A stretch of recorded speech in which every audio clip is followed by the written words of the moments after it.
died from drinking. But a fraternity at one college is completely different than a fraternity by the same name at a different college. Right, but the fact is that it existed, and this has found problems, and I think that, that's going to be in their decision whether you want it to be or not. What's in the name. It will be.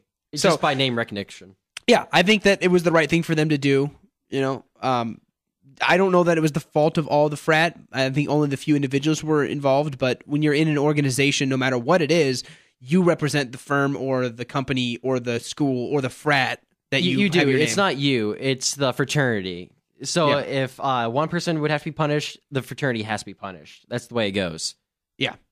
Do you guys think there should be any kind of further investigation, or do you think this is I think just a strict punishment and then let it go? No. If you can get someone, first of all, can I just say that 0.5 and not die? That's what stood out to me. I was like, that is impressive, and I don't know how that guy did that. But the point is, I think when that kind of problem happens, you have to investigate it. Not only at that level, but you might have to go farther up, if judging by just the Iowa instance, that maybe that's one of the Iowa leaders, or I don't know how the frat system works, but you might want to start looking at, what's going on with the national frat.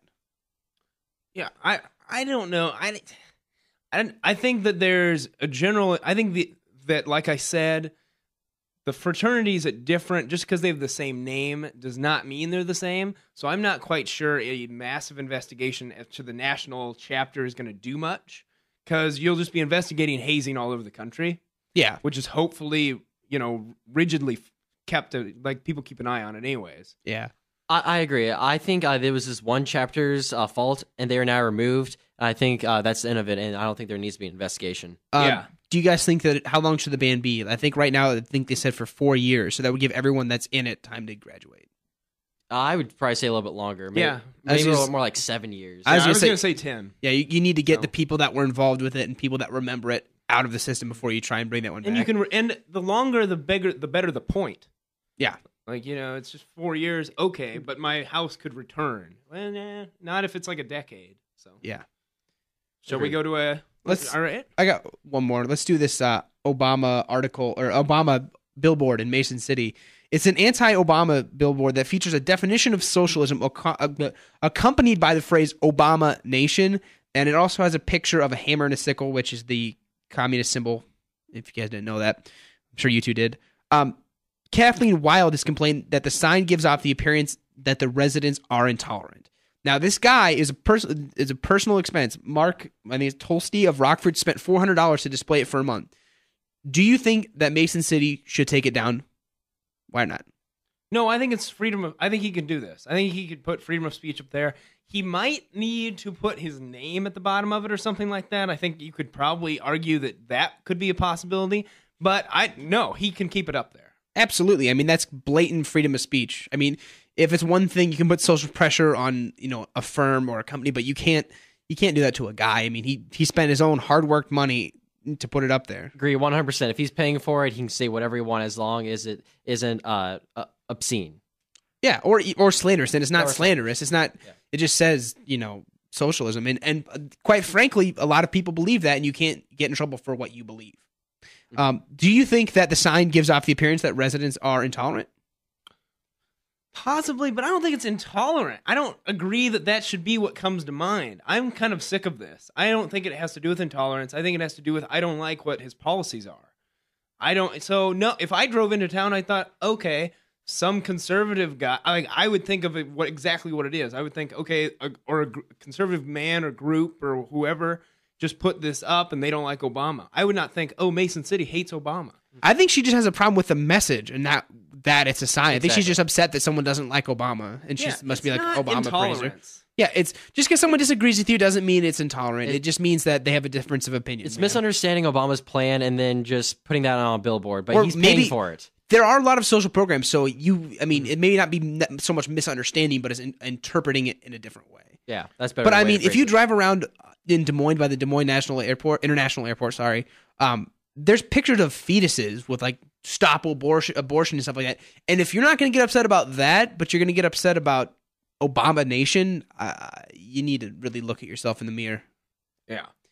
It's blatant freedom of speech. That's all I'm going to say. All right. Do you think it is So you think it's more about freedom of speech than Obama? Yeah, absolutely. I mean, well, that's what it should be, but she's taking it more about Obama than freedom of speech. She just doesn't like the message. Yeah. So it's just someone getting upset. All right, let's go ahead and take a break. We will be back. Welcome back to Informavores. We're going to send it over to Alex, who has your weather for you. Yes, it is currently cloudy and 45 degrees, and then with winds at 5 miles an hour, it feels like 44 degrees, so only a degree less. And tonight, it's going to rain, so be ready for that. And same for tomorrow. It's going to be fantastic.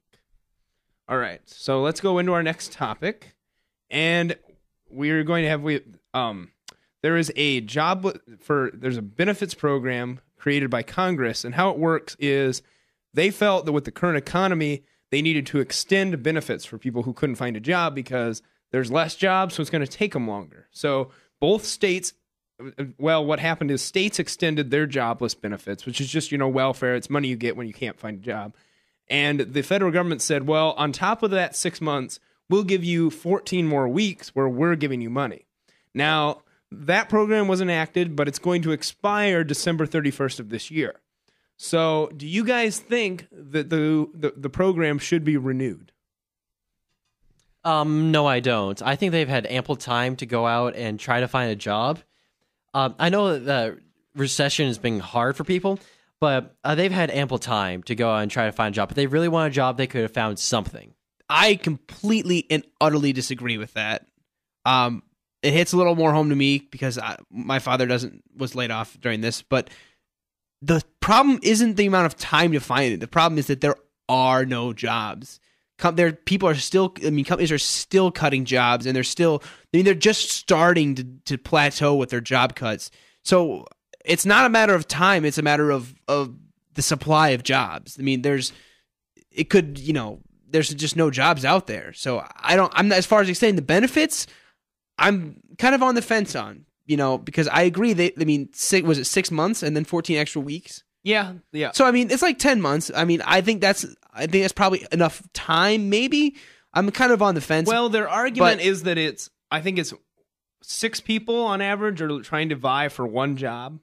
Yeah, is the current situation nationally.